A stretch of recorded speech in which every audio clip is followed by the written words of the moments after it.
10 साल से समीर महासेठ यहाँ का विधायक है या नहीं है? आप समीर महासेठ का एक स्टेटमेंट उठा के दिखा दीजिए, मैं इस सीट को छोड़ने के लिए तैयार हूं। मैं अपने सदर बैरिस्टर असदुद्दीन ओवैसी से और रियासती सदर अख्तर अली खान साहब से कहूंगा कि मधुबनी छोड़ दीजिए। एक स्टेटमेंट अगर मुसलमानों के ऊपर हो रहे जुल्म के खिलाफ समीर महासेठ ने अगर एक स्टेटमेंट दिया हो तो आप हमें दिखा दीजिए, यहाँ बैठे हुए लोग, मैं इस सीट को छोड़ने के लिए तैयार हूं। मेरा चैलेंज है। पार्टी ने पहले ही अख्तर अली खान साहब ने यह घोषणा किया है कि मिथिलांचल के कई सीटों पर हम चुनाव लड़ेंगे, जिसमें मधुबनी का भी नाम है। जाहिर सी बात है कि मधुबनी में पार्टी को हम लोगों ने पिछले 2 सालों में बहुत मजबूत किया है। गांव-गांव घूमकर हम लोगों ने सदस्यता अभियान चलाया है। पंडौल प्रखंड की संगठन हमारे पास है, मधुबनी नगर निगम का संगठन हमारे पास है, रैका प्रखंड का संगठन हमारे पास है। तो हम मधुबनी विधानसभा में अच्छी स्थिति में है, इसलिए पार्टी ने यह घोषणा किया है कि हम लोग इस सीट को लड़ेंगे। आज आप लोगों के बीच इसलिए आए हैं कि चुनाव का माहौल है। यहाँ पर बैठे हुए सभी लोग पढ़े लिखे लोग हैं जो सियासत से वाकिफ हैं और मधुबनी में पिछले 10 सालों में जो कुछ हुआ है इस चीज से भी आप लोग अच्छी तरीके से वाकिफ हैं। बिहार की सियासत में अगर देखा जाए तो मुसलमानों को अछूत बनाकर रखा गया है। आप देखेंगे कि 2005 से लेकर अभी तक जितने भी इलेक्शन हुए उसमें गठबंधन ने मुसलमानों को कितनी हिस्सेदारी। एआईएमआईएम ने तो सामने आकर कहा है कि हम गठबंधन के लिए तैयार हैं, हमें गठबंधन में ले लीजिए। ये भी कहा है हमारे रियासती सदर ने कि अगर इंडिया अलायंस मुझे गठबंधन में नहीं लेती है और अपनी ही पार्टी से मुसलमानों को सही हिस्सेदारी दे देती है तो इस पर भी हम लोग राजी हैं, हम चुनाव नहीं करेंगे। अब बताइए कि कोई पार्टी या कोई नेता, कोई लीडर कितनी कुर्बानी दे सकता है।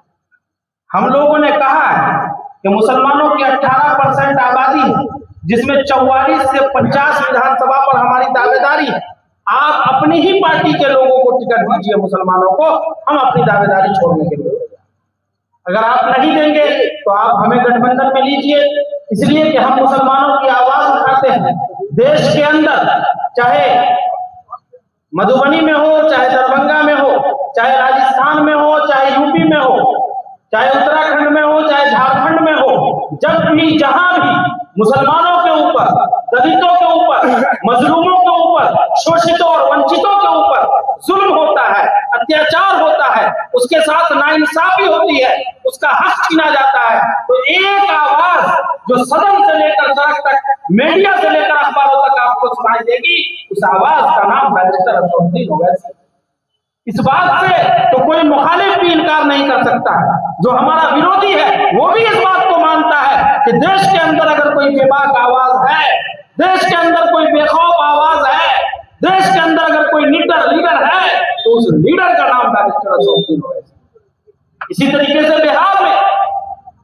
बिहार के चाहे किसी भी जिला में हो, किसी भी लोकसभा में हो, किसी भी विधानसभा में हो, किसी भी प्रखंड में हो, जब भी मुसलमानों के ऊपर, दलितों, वंचितों और शोषितों के ऊपर जुल्म होता है तो एक आवाज जो बिहार की सदन से लेकर सड़क तक, बिहार की मीडिया से लेकर अखबारों तक पहुंचती है, उस आवाज का नाम असदुद्दीन।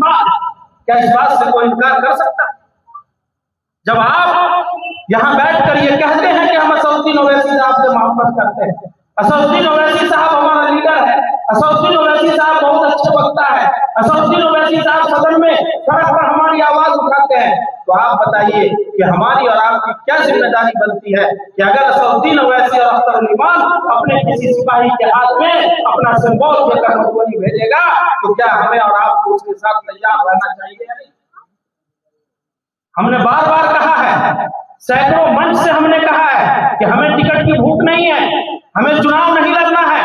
मधुबनी विधानसभा के अंदर पार्टी जिसको कैंडिडेट बना देगी, सबसे पहला आदमी राशिद खलील होगा, जो उसके कदम से कदम, उसके कंधा से कंधा मिलाकर चलने को तैयार। लेकिन जब चुनाव का वक्त आता है तो आप देखेंगे कि सब लोग अपनी मर्जी के हिसाब से अपने आजादी के साथ वोट करते हैं, लेकिन मुसलमान कभी भी आजादी के साथ वोट नहीं करते। मुसलमानों को यह महसूस ही नहीं होता है कि हमसे मुसलमानों को डराया जाता है भाजपा के नाम पे, और भाजपा के नाम पे मुसलमानों का 18% वोट साजिश के तहत खींच के ले जाया जाता है। लेकिन क्या 18% की आवाज वो लोग बनते हैं जब मुसलमानों को उसकी जरूरत पड़ती है। आपके बगल में भगवाड़ा है, भगवाड़ा के अंदर एक लड़की को जला दिया गया ऑफिसर कॉलोनी में। हम लोग दर दर भटकते रहे, इस आरजेडी और कांग्रेस के नेताओं के पास भटकते रहे, किसी ने उसकी आवाज नहीं उठाई।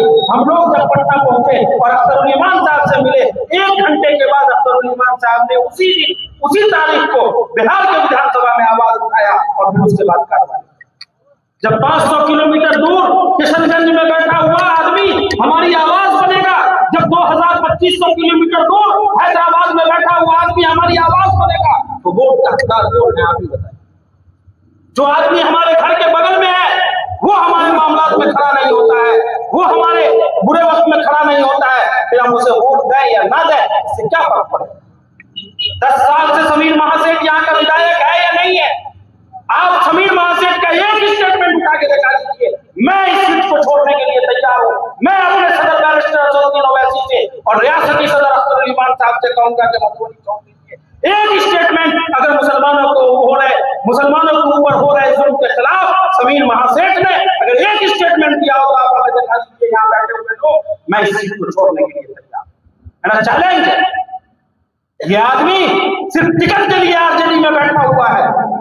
मैं आपको ये चैलेंज दे रहा हूं, आप जाके कहिए समीर महासेठ से कि आज अगर उस आदमी को आरजेडी टिकट नहीं दे तो मधुबनी के अंदर वो पहला व्यक्ति होगा जो छलांग मार के भाजपा में।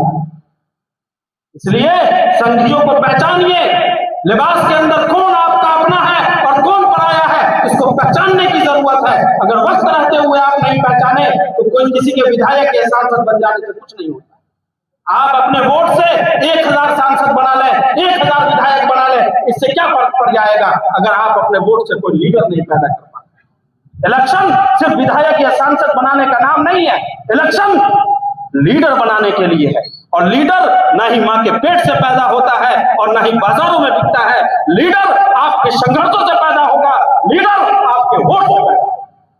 जब आप सही दिशा में वोट करेंगे, आपको लगेगा कि आपके समाज का कोई नौजवान खड़ा होकर उन धन्ना सेठों को चैलेंज दे सकता है जिन्होंने आपके खिलाफ षड्यंत्र किया, जिन्होंने आपका मिसयूज किया। अगर आपको लगता है कि इस लड़के के अंदर काबिलियत है तो आप ये जिम्मेदारी बनती है कि बैरिस्टर असदुद्दीन ओवैसी के इस्तीफे के साथ आप खड़े